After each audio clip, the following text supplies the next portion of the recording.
Alhamdulillah wassalatu wassalamu ala Rasulillah wa ala alihi wa sahbihi wa man saru ala nahjihi bi ihsanin ila yaumiddin, amma ba'du. Kita bersyukur kepada Allah atas nikmat yang Allah berikan kepada kita, dan kita juga bersalawat kepada Nabi kita Muhammad sallallahu alaihi wasallam. Ya, kita memuji mereka, termasuk para istri, sahabat, keluarga dan mereka yang sudah berjuang di bawah naungan sunnah beliau hingga hari kiamat nanti. Salam kenal Bapak dan Ibu, apa kabar? Alhamdulillah. Nama saya Seni Agustaf, senang bisa berjumpa di sini. Ibu sehat, Bu? Oke, tadi pertanyaan-pertanyaannya bagus ya. Nah, ini penting sekali seputar bagaimana tantangan-tantangan dalam mendidik anak ya. Bisa jadi kesulitan-kesulitan terbesar. Apa sih kesulitannya, Bu?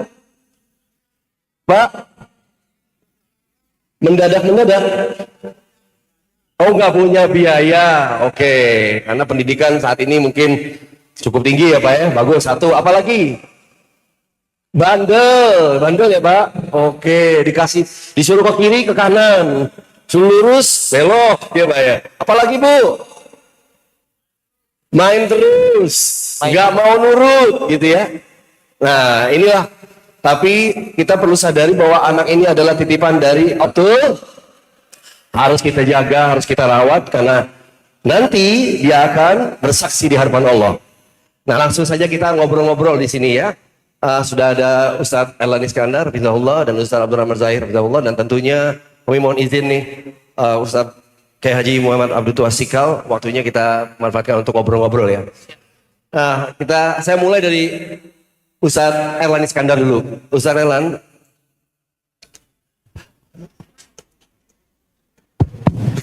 Ahlan Bang Steny, Masya Allah. kalau Ustadz Erlan sih akamsi ya istilahnya ya. Orang sini juga ya, nggak jauh ya. Nggak jauh dari Gunung Kidul. Nggak jauh dari Gunung Kidul ya. Saya di Sleman. Lalu itu Sleman, oke. Ustadz Erlan, bagaimana sih Islam ini menyikapi anak itu ya? Anak itu disebut sebagai apa sih? Bagaimana gitu kita menyikapi diri kita menghadapi anak gitu? Ya, Alhamdulillah, assalatu wassalamu ala Rasulillah, wala hawla wala quwata illa billah, amma ba'du. Di dalam Al-Quran, Bang Steny dan juga Bapak Ibu sekalian yang dirahmati oleh Allah, Allah Subhanahu wa Ta'ala menyebutkan anak itu yang pertama sebagai perhiasan. Al-malu wal banuna zinatul hayatid dunya. Harta dan anak merupakan di antara perhiasan dunia. Yang namanya perhiasan bikin jadi bangga, bikin jadi bahagia. Betul tidak ibu-ibu? Betul. Senang nggak kalau dibeliin perhiasan sama bapak, Bu? Nah, Mau nggak kalau dibeliin lagi, Bu? oh, Semoga nanti daurah berikutnya, kajian tablik akbar selanjutnya, hadiahnya bukan cuma wedus, tapi perhiasan emas. Mau, Bu? Emas 1 kilo. 1 kilo, Ustaz ya? Iya. Emas apa, Ustaz? Ya, Mas Joko. Kalau emas Joko 100 kilo, Ustaz. Berat badannya. Begitulah Al-Quran menyebut bahwa anak itu bisa menjadi perhiasan yang bikin kita jadi bangga, senang hatinya, dan bahagia. Anak juga disebut sebagai qurrata a'yun, penyejuk jiwa, sebagaimana di dalam surat Al-Furqan ayat 74. Tapi di sisi yang lain ternyata Allah juga katakan anak itu bisa jadi fitnah, bisa jadi ujian. Innama amwalukum wa auladukum fitnah. Sesungguhnya harta-harta kalian, anak-anak kalian itu bisa juga jadi fitnah, bisa jadi ujian. Bahkan dalam ayat yang lain dikatakan anak bisa jadi sebagai musuh juga, Bang Steny. Nah, inilah permisalan anak-anak yang disebutkan oleh Allah Subhanahu wa Ta'ala di dalam Al-Quran. Oleh karenanya, kita perlu mengkaji dan juga mencari solusi kesulitan-kesulitan dalam mendidik anak itu apa saja, supaya bisa kita tuntaskan permasalahan ini, lalu kemudian kita berharap anak-anak kita nanti menjadi anak yang penyejuk jiwa, dan juga anak yang bisa membuat kita jadi bangga dan bahagia. Begitu Bang Steny. Masya Allah, Alhamdulillah. Nah, Ustadz Abdurrahman Zahir, jazakallahu khairan Ustadz Erlan ya. Di era sekarang nih, dari yang Ustadz lihat nih, pasangan-pasangan terutama pasangan-pasangan muda mengalami tantangan dalam mendidik anak ya. Terutama era-era digital ya. Kalau Ustadz lihat kesulitan-kesulitan apa yang para orang tua ini alami dan apa sarannya dalam mengatasi kesulitan-kesulitan tersebut, Ustaz? Bismillahirrahmanirrahim. Alhamdulillah wassalatu wassalamu ala Rasulillah wa ala alihi wa sahbihi wa man ba'd. Kesulitan yang dialami oleh mereka yang melahirkan anak-anak di atas tahun 2010. Karena anak-anak di tahun 2010 ini namanya generasi alfa, Bang Stan. Gen alfa ya? Gen alfa. Dan gen alfa itu lahir di mana iPad baru ditemukan. Oke. Jadi mereka sejak lahir sudah terpapar dengan screen. Green. Makanya ada sebutan screenagers. Waduh. Mereka sudah lihat bagus. layar, sudah lihat HP, sudah lihat TV, sudah lihat YouTube. Mereka sudah terpapar dengan sosial media. Dan tantangan terbesarnya kita sebagai orang tua adalah membatasi mereka dalam penggunaan itu. Bahkan ada penelitian yang menyatakan bahwa tidak boleh anak itu diperlihatkan bahkan mengenai gadget dari 0 sampai 5 tahun.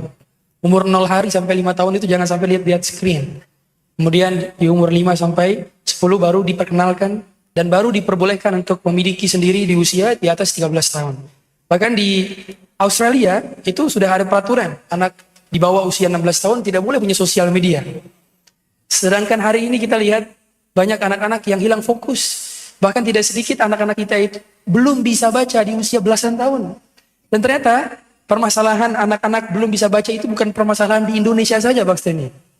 Ada penelitian ya ternyata di Amerika Serikat dan di Kanada, 1/3 generasi alfa itu tidak bisa membaca sesuai dengan levelnya. Subhanallah. Jadi permasalahan orang tua, permasalahan kita dalam mendidik anak itu sebenarnya permasalahan kita orang tua. Sabar atau tidak melihat tangisan anak ketika mereka merengek untuk tidak melihat handphone. Sabar atau tidak Bapak Ibu? Tidak. Maka kesabaran itu dibutuhkan. Tidak apa-apa anak-anak menangis. Karena memang itu untuk kebaikannya. Anak-anak kita saat ini itu hilang fokusnya. Hilang empatinya. Sering tantrum. Sering marah-marah. Sering ngomel-ngomel. Itu disebabkan karena dia terbiasa dengan instan dopamin. Atau kesenangan instan.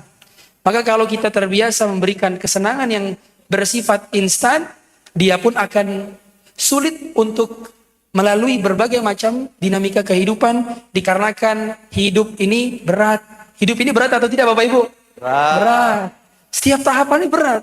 Ada ujian, kita naik sepeda aja ada jatuh, kemudian ketemu dengan orang. Kalau orang atau anak-anak kita yang terbiasa dengan kesenangan instan akan sulit menikmati perjuangan yang penuh tantangan. Maka kesulitan terbesarnya adalah sabar untuk tidak memberikan handphone kepada anak sebelum waktunya. Itu mungkin. Masya Allah, benar banget ya. Kadang sebagian orang tua nih, khususnya di Jakarta nih yang saya lihat, untuk ngediemin anak itu dikasih handphone. Habis nangis, lagi nangis, kasih handphone langsung diem. Diambil lagi, nangis, kasih diem. Nah, orang tuanya juga ngasih handphone itu untuk ngediemin anaknya supaya orang tuanya bisa main handphone juga. Itu dia kesalahannya. Nah, kita sadar sebagai muslim harus mendidik anak, ya, harus menanamkan iman di dalam hati mereka, gitu ya. Nah, ini pekerjaan yang tidak mudah. Ustaz Abdul, Nunsewu, gimana cara kita menanamkan iman gitu ya, tanpa membuat anak ini merasa dirinya tertekan. Sesederhana, ayo nak sholat ke masjid, ayo tinggalin handphone kamu, ayo kamu ikut kajian. Ini pekerjaan yang tidak mudah buat orang tua. Apa nasihat dari Ustaz kepada kita semua nih para orang tua? Ya. Alhamdulillah salatu wassalamu ala Rasulillah wa ala alihi wasallam. Bagaimana menanamkan iman ya pada anak di zaman saat ini ya yang penuh dengan media sosial, kemudian tadi pengaruh dari gadget ya, dan juga tambah satu lagi di sini. Ini anak-anak bapak ibu-ibu senang main game apa mboten? Game. Betul. Senang mboten Pak? Jenengan juga senang. Ibu-ibu, anak jenengan main game mboten? Nggih. Siapa yang tumbas pulsa napa paketane? Orang tua. Nah, ini PR berarti di sini nggih. Salah satu kiatnya kita buat sarana. Jadi kita langsung prakteknya saja. Di masyarakat itu butuh sarana pembinaan.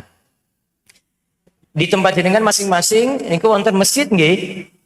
Maka masjid itu diusahakan ada pengajaran TPA rutin. Siapa masjid di tempatnya yang TPA-nya sudah mati? Ini nggak mau ngaku ini. Ada? Tunjuk tangan. Ada yang sudah mati itu. Saya kemarin dapat laporan saking Purwosari. Itu sampai minta pengajar saking DS. Karena sudah nggak ada pengajar lagi. Maka PR kita semuanya itu bagaimana membangun pendidikan TPA dari masjid masing-masing. Kita kalau cuma menyatakan bahwasanya ayo tanam iman pada anak, caranya bagaimana? Sekarang kita butuh solusi cara. Maka cara yang paling ampuh itu buat TPA di masjid masing-masing. Yang saya lihat dari hasil survei, karena kemarin saya survei satu Gunung Kidul, itu sekitar ada 900-an TPA, walaupun data sebenarnya lebih daripada 1.000. 300-an saya ambil. Ya, 300-an saya ambil. Yang paling sering TPA-nya itu aktif atau TPA-nya itu jalan, biasanya itu di daerah Wonosari, Pelayan. Karena di sana lebih maju. Namun makin mengidul, berarti mana coba? Panggang, Purwosari, Tanjung Sari, Tepus, Giri Subo, Rongkop, makin mengalor. Mana berarti? Ngawen, Ngelipar, Gedang Sari, Padok. Itu makin sedikit aktifnya. Nah, kita punya PR di sini Bapak Ibu-ibu untuk melakukan pembinaan ini. Karena ini langsung membina iman. Nah, tinggal PR yang berikutnya, siapa yang ngajar? Ini PR-nya warga Gunung Kidul itu. Dari yang kami pelajari kemarin, hasil survei yang kami telusuri, kebanyakan pengajar itu nyambi dengan pekerjaan yang lain. Ada yang jadi pengajar, ya kalau dia jadi guru sekolah, biasanya itu TPA-nya jalan terus. Karena pagi dia ngajar, sorenya dia ngajar TPA. Pagi di sekolah, sorenya ngajar TPA. Yang biasanya itu sulit kalau pengajarnya itu ikut buruh di Jogja. TPA-nya cuma Sabtu Minggu. Wonten apa mboten? Sabtu Minggu itu tidak cukup untuk ngajarkan TPA tadi. Apalagi dimasukkan ilmu-ilmu yang kaitannya dengan keimanan. Nah, pengajar lagi PR-nya ini yang kedua. Terus PR yang ketiga, gimana bisa masukkan ilmu tentang keimanan tadi. Pengajar-pengajar ini juga butuh dididik. Mohon maaf, yang biasanya ngulang TPA itu biasanya anak-anak SMP, SMA. Yang dimana semau dia mau ngajar. Karena dulu dia sudah diajarkan oleh kakaknya atau generasi yang dulu. Nggak ada lagi yang ngajar, yang SMP, SMA ini maju. Padahal dasar-dasarnya juga masih kurang, ilmu-ilmu penting juga masih kurang. Maka mudah-mudahan nanti ke depan, ini saya belum wujudkan sampai saat ini, nanti kita akan terapkan pengajaran TPA yang dari Darus Solihin. Kita sudah punya modul sampai 7 level. Kita punya modul sampai 7 level, pelajarannya sudah lengkap semuanya, itu tinggal jenengan pakai. Tapi nanti kita buka dulu siapa yang mau, sehingga nanti ketika mau terapkan di masjid masing-masing, pengajarannya sudah ada, modulnya sampun lengkap. Sehingga nantinya jenengan itu bisa terapkan, oh pelajaran apa? Oh tentang beriman kepada Allah, sudah ada. Itu pun menyesuaikan umur anak. Nanti ada TK, ada SD kelas berapa, sampai SD kelas 6. Nah itu pengajarannya, kalau ada yang mau lihat contoh, ada di Airmart di bawah itu, ada modul-modulnya. Istri saya sampaikan itu sudah sampai 7. Ya, itu sudah lengkap semuanya. Dari PAUD sampai kelas 6 SD. PAUD TK sampai kelas 6 SD. Nah itu mungkin langsung saya beri kiat-kiat prakteknya langsung. Sehingga nanti mudah-mudahan ini di masjid jamaah semuanya ini bisa diterapkan seperti itu. Dan itu langkah untuk mengurangi penggunaan gadget, penggunaan HP. Soalnya anak-anak ada kegiatan. Anak-anak itu kenapa main game? Kenapa kok dolanan HP terus? Karena waktunya luang. Tapi kalau disuruh, wah yuk TPA. Di sini TPA tiap hari loh, sini Bapak Ibu. Sini TPA-nya tiap hari. Mereka nggak nganggur. Ketika nganggur, nah punya peluang tadi pegang HP. Betul apa betul Bu? Tuh. Nah, biar anaknya nggak nganggur, yang belum ngaji TPA, kalau dekat DS silakan datang di DS untuk belajar. Gitu nggih? Gitu Pak Steng. Matur nuwun, luar biasa ini. Jadi disibukkan nggak main handphone, banyakkan di luar, terutama di kegiatan-kegiatan TPA. Nah ini penting buat kita nih, harus kasih banyak waktu untuk berada di sana berinteraksi bersama teman-temannya ya Bu ya. Nah, saya kembali ke Kak Erlan atau Ustaz Erlan. Nah, yang saya alami nih Ustaz, yang saya analisa, mohon maaf, dari sekeliling gitu ya, teman-teman juga suka curhat. Mereka tuh susah, kesulitan utama ini berkomunikasi sama anak. Untuk ngajarin ini, untuk memberitahu ini, untuk ngajarin ini, untuk belajar ngaji dan sebagainya. Apa sih kiat-kiatnya berkomunikasi kepada anak itu? Apakah lewat nasihat atau ada cara-cara lain gitu? Apakah diteladani lewat apa gitu Ustaz? Iya. Makin menarik nih perbincangannya Bang Stani ya. Masya Allah. Kalau kami coba tarik benang merahnya dari apa yang Ustadz Abdurrahman Zahir sampaikan, ternyata orang tua itu perlu sabar. Kemudian Ustadz Abdul sampaikan orang tua itu perlu menanamkan iman dengan pengajaran-pengajaran. Bahkan tadi ada krisis pengajar juga Ustadz ya. Dan juga ternyata anak itu perlu dikasih kesibukan supaya tidak teralihkan pada hal-hal yang melalaikan. Kalau kami tarik benang merahnya, ternyata kesulitan terbesar mendidik anak itu adalah mendidik diri kita sendiri sebagai orang tua. Kenapa Bu? Panjang soalnya Bu ya.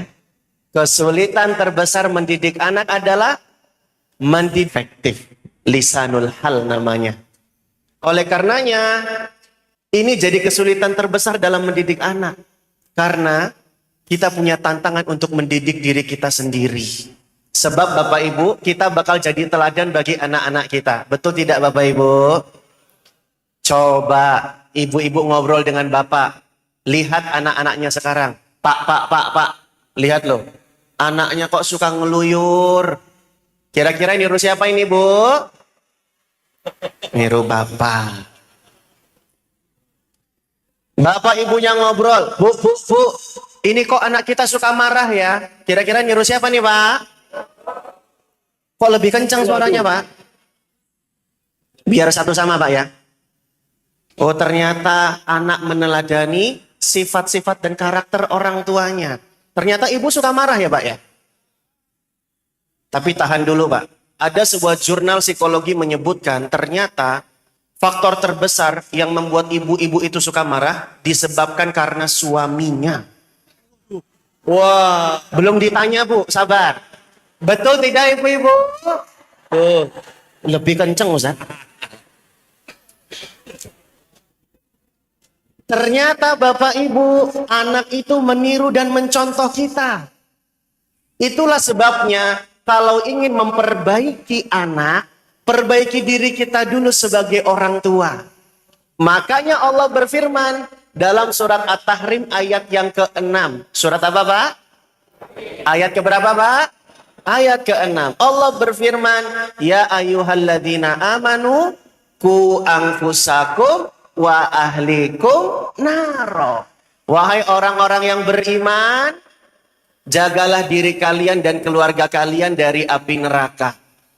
Dalam ayat ini Bapak Ibu, Allah sebut anfusakum lebih dulu, baru kemudian ahlikum. Anfusakum, diri-diri kalian. Wa ahlikum, dan keluarga kalian. Penyebutan diri-diri kalian didahulukan daripada keluarga. Ini isyarat bahwa langkah awal mendidik dan memperbaiki anak ataupun keluarga kita dimulai dari memperbaiki diri kita terlebih dahulu. Karena orang tua yang baik akan melahirkan anak yang baik. Di surat Al-A'raf Allah katakan, wal baladu thayyibu yakhruju nabatuhu biidzni rabbih. Dan tanah yang baik itu akan tumbuh pula di atasnya tanaman yang baik pula. Sehingga Bapak Ibu, kalau kita jadi soleh dan solihah, kalau kita jadi orang tua yang baik, maka kita akan bisa jadi teladan yang baik. Anak-anak mencontoh dan meniru kita. Bahkan Bapak Ibu, ada manfaat dan keutamaan lainnya kalau kita bisa menjadi orang tua yang solih dan solihah. Kalau kita sudah mendidik diri kita, lebih taat kepada Allah, lebih serius belajar parentingnya, ada manfaat lainnya ibu-ibu dan bapak-bapak sekalian. Selain jadi teladan, manfaat orang tua yang belajar dan soleh-solehah itu adalah membuat anak-anaknya dijaga oleh Allah Subhanahu wa Ta'ala. Saya mau tanya, Bapak Ibu bisa tidak mengawasi anaknya 24 jam? Bisa nggak mengetahui dengan detail dengan siapa anak kita berteman? Di zaman yang banyak sekali paparan-paparan negatifnya seperti sekarang ini Bapak Ibu, sangat mungkin anak-anak kita terpapar hal-hal yang tidak baik. Tapi ikhtiar kita sebagai orang tua supaya anak-anak kita dijaga dan dilindungi oleh Allah adalah dengan memperbaiki diri kita semakin taat kepada Allah, mensolehkan diri-diri kita sebagai orang tua. Karena kesolehan orang tua akan membuat anak-anaknya dijaga oleh Allah Ta'ala. Ada kisahnya nih Bapak Ibu. Kisahnya ada di dalam Al-Quran. Di surat ke-18. Surat apa nih Bapak Ibu? Saya kasih kata kunci ya. Depannya al. Membantu nggak kata kuncinya Bu?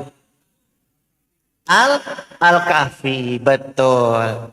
Di surat Al-Kahfi Bapak Ibu dikisahkan ada dua anak yatim yang hartanya dijaga oleh Allah. Mereka dilindungi oleh Allah. Tahu kenapa alasannya Bapak Ibu? Wa kana abuhuma solihah. Karena ayah dari dua anak yatim itu adalah orang soleh. Ternyata karena kesolehan orang tua, karena baiknya orang dijaga dan dilindungi oleh Allah Subhanahu wa Ta'ala. Manfaat yang ketiga, kalau kita mendidik diri, kita jadi orang tua yang saleh, kita akan menjaga hubungan yang baik dengan anak-anak kita. Kualitas hubungannya akan jadi terjaga Bapak Ibu. Ada seorang ulama namanya Abdullah bin Aun. Siapa namanya Bu? Ini bukan orang Gunung Kidul. Namanya agak susah. Abdullah bin Aun. Beliau mengatakan, man aslaha ma bainahu wa bainallah, aslahallahu ma bainahu wa bainan nas. Siapa saja yang memperbaiki hubungannya dengan Allah, maka Allah akan perbaiki hubungannya dengan manusia lainnya. Anak-anak kita manusia bukan Bapak Ibu? Manusia. Kalau pengen hubungan dengan anak itu baik, maka caranya diantaranya adalah dengan memperbaiki hubungan kita dengan Allah. Nah, kalau hubungan dengan anak sudah baik, proses pendidikan pun akan berlangsung dengan baik. Karena kaidahnya, koneksi sebelum memberikan koreksi. Koneksi sebelum memberikan koreksi. Kalau tidak dekat, tidak ada hubungan yang baik, tidak ada koneksi dan keterhubungan dengan anak, ngobrol jarang, nggak dekat sama anak, tiba-tiba cerewet dan kasih nasihat. Diterima buatan nasihatnya Bapak Ibu? Tidak. Makanya Bapak Ibu, supaya pengajaran itu baik, berlangsung dengan efektif, maka perlu bangun kedekatan dengan anak. Dan ini juga kaitannya dengan komunikasi tadi Bang Steny. Jadi belajar parenting itu muaranya sebenarnya sederhana Bapak Ibu. Melibatkan Allah dalam setiap pendidikan kita, memperbaiki iman kita, jadi teladan yang baik buat anak-anak kita, dan bangun kedekatan dengan anak-anak kita. Begitu Bang Steny. Masya Allah, Alhamdulillah. Ini sebuah nasihat yang mahal sekali, penting buat kita ya. Kebanyakan kita tersibukkan pusingnya karena anak-anak, padahal yang paling penting membangun koneksi juga atau hubungan dengan Allah tuh. Kita mintanya sama Allah. Nanti Allah akan kuatkan hati kita dan juga Allah akan tautkan hati anak-anak kita untuk menurut kepada kita. Ya, ternyata sederhana tapi prakteknya tidak sesederhana itu. Tapi kita harus berikhtiar ya Bu ya. Pak Ustaz Abdurrahman Zahir. Bisa nggak Ustaz, mohon diberikan contoh-contoh keteladanan bagaimana berinteraksi dengan anak-anak dari uswah kita Nabi kita Muhammad SAW. Seperti apa sih beliau zaman dulu riwayatnya gitu ya, berinteraksi dengan anak-anak, cara beliau tuh gimana kepada anak-anak gitu ya. Mungkin kita bisa mengambil dari contoh kita tersebut. Ya Pak. Cek. Barakallahu fiik Pak Steny. Ya menarik tadi apa yang disampaikan oleh Ustaz Erlan. Saya ingin pantun dulu nih Bu. Pantun ya. Karena orang Jakarta biasanya punya pantun ya. Pakai cakep nggak nih? Pakai cakep ya? Pakai cakep lah. Ada Bu Darmi, ada Bu Suri. Cakep. Pergi ke pasar, ketemu komandan. Cakep. Anak tumbuh tidak sendiri, Cakep. tapi butuh keteladanan. Wah. Jadi sebetulnya benar sekali apa yang disampaikan oleh Ustadz Erlan. Keteladanan adalah hal yang mampu mengikat hati anak agar kita lebih dekat dengan mereka. Karena Nabi SAW sendiri pada saat beliau mendidik para sahabat, beliau tidak awali dengan perintah. Beliau tidak awali dengan hukuman, tapi beliau awali dengan koneksi. Lihat bagaimana ketika beliau bertemu dengan Mu'adz bin Jabal. Habis selesai sholat, Nabi mendekat kepada Mu'adz. Nabi pegang tangan Mu'adz. Kemudian Nabi sampaikan kepada Mu'adz, "Ya Mu'adz, inni la uhibbuk." Apa kata Nabi SAW? "Ya Mu'adz, sungguhnya aku sangat mencintaimu." Ibu-ibu, kalau disampaikan sama bapaknya I love you, terpukau gak tuh? Berbunga-bunga gak? Enggak. Wah, parah bapak. Sekarang udah enggak, Ustaz. Nah, dikasih duit baru. kalau dikasih duit, dikasih transferan baru ya. Ini Mu'adz disampaikan I love you so much oleh Nabi SAW. Kita akan berbunga-bunga sekali kalau Nabi menyampaikan pesan itu kepada kita. Kemudian barulah Nabi mengajarkan pesan, la tada'anna dubura kulli salatin taqul. Jangan sekali-kali engkau wahai Mu'adz meninggalkan ucapan di setiap akhir salatmu. Doanya gimana? Allahumma a'inni ala dzikrika wa syukrika wa husni ibadati. Lihat, doanya adalah diawali dengan I love you. Sebelum dikasih pelajaran, diawali dengan I love you. Nah, begitu pula kita kalau mau menyuruh anak sholat. I love you nak, sholat ya. Akan lebih menyentuh. Ayah sayang kamu nak, ibu sayang kamu nak, kamu jaga sholat ya. Anak akan lebih mudah tersentuh. Begitu cara Nabi memulai pendidikannya. Kemudian Nabi juga mulai pendidikan itu dengan sentuhan. Jadi ada physical touch. Kita lihat bagaimana Nabi SAW menyentuh Abdullah bin Umar. Nabi SAW juga menyentuh Abdullah bin Abbas ketika mendoakannya. Nabi memeluk sebagian para sahabatnya. Butuh physical touch. Saya tanya, ibu-ibu di sini, sudah berapa kali hari ini peluk anaknya? Nah, Mana Bu? berapa kali? Kalau yang masih bayi nggak kehitung. Anak yang udah umur 12 tahun, 13 tahun, 14 tahun, itu udah jarang dipeluk. Biasanya cuman sekedar kasih sangu aja pergi habis itu. Anaknya juga udah susah, udah gak mau. Mau dipeluk. Lihat, seumuran Abdullah bin Abbas, yang ketika itu usianya mungkin sudah belasan. Seumuran Anas bin Malik, itu usia belasan ketika itu. Tapi masih tetap dapat physical touch, masih dapat sentuhan oleh Nabi SAW. Karena kedekatan emosional dan kedekatan kita kepada anak itu dimulai juga dari sentuhan, ciuman, dan pelukan. Itulah cara Nabi memulai pendidikan itu. Kemudian Nabi SAW juga mendidik para sahabatnya dengan dibonceng. Diapain ibu-ibu? Bonceng. Dibonceng. Nah, jadi momen di mana kita membonceng anak, momen di mana kita satu kendaraan dengan anak, momen di mana kita satu motor, satu sepeda sama anak, itulah momen yang paling berharga untuk pendidikan. Banyak tidak disadari. Nabi SAW itu sampai pernah memboncengi 40 sahabat. Berapa? 40. Kata Sulaiman ibn Mandah dalam kitab Ardafun Nabi. Itu ditulis 40 sahabat siapa saja yang pernah diboncengi Nabi. Dan ternyata rata-rata adalah anak-anak. Rata-rata adalah remaja-remaja.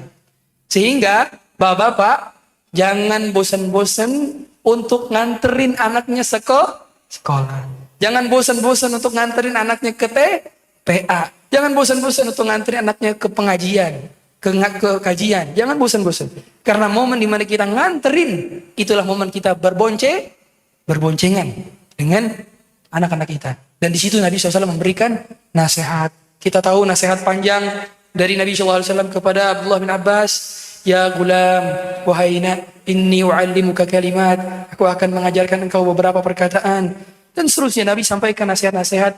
Jagalah Allah, niscaya Allah akan menjagamu. Jagalah Allah, niscaya Allah akan berada di depanmu. Dan seterusnya. Sampai akhirnya Abdullah bin Abbas jadi ulamanya sahabat. Jadi pakar tafsir. Semua itu berawal dari boncengan. Boncengan. Hadirin. Maka jangan remehkan perkara ngobrol, perkara kebersamaan, jangan remehkan. Kemudian Nabi SAW juga masuk ke dunia anak. Nah ini Bang Steny. Jadi bapak-bapak, ibu-ibu, penting bagi kita untuk mengenal apa yang anak main, apa yang anak suka. Nabi SAW pernah mendatangi Abu Umair. Abu Umair ini mainannya meninggal. Apa mainannya Abu Umair? Burung kutilang yang ada di sangkar dan meninggal. Kemudian Abu Umair menangis. Apa yang Nabi lakukan? Apakah Nabi kemudian kasih gadget nih, gadget aja gak usah nangis? Apakah Nabi kemudian gak usah nangis, cengeng, laki-laki masa nangis? Apakah gitu? Enggak. Apa yang Nabi SAW sampaikan?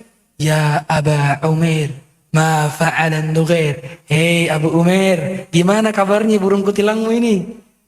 Nabi berusaha untuk menyamakan pemahaman beliau dengan pemahaman anak. Maka ibu-ibu, bapak-bapak, kalau anak pulang sekolah, jangan langsung ditanya, ada PR apa enggak? Udah sholat atau belum? Udah makan atau belum? Coba tanya. Tadi sekolah gimana? Oh, Pak, Mama, Bapak, Ibu, tadi aku main bola. Harusnya tadi aku ngegol. Gawangnya dipindahin, digeser sama temen. Akhirnya jadi nggak gol. Misalkan gitu deh cerita. Maka kita bisa nanyain apa yang dia main, apa yang dia sukai. Dengan begitu akan terjalin hubungan kita dengan anak. Dan kalau sudah terjadi hubungan kita dengan anak, sebagaimana kata Ustaz Erlan, akan mudah bagi kita untuk memberikan nasihat. Begitu Bang Steny. Kebanyakan dari kita langsung nasihat ya, gitu ya, itu repot ya. Bapak dan Ibu, Nun Sewu ini kelihatannya Ustaz Abdurrahman Zahir harus mengejar pesawat ya. Waduh kiasan, mengejar pesawat gimana caranya tuh? Harus mengejar jadwal pesawat, dia harus kembali untuk berdakwah di tempat-tempat lain. Kita doakan semoga ilmu ini diberikan Allah lewat beliau menjadi ilmu yang bermanfaat buat kita, bisa kita amalkan ya.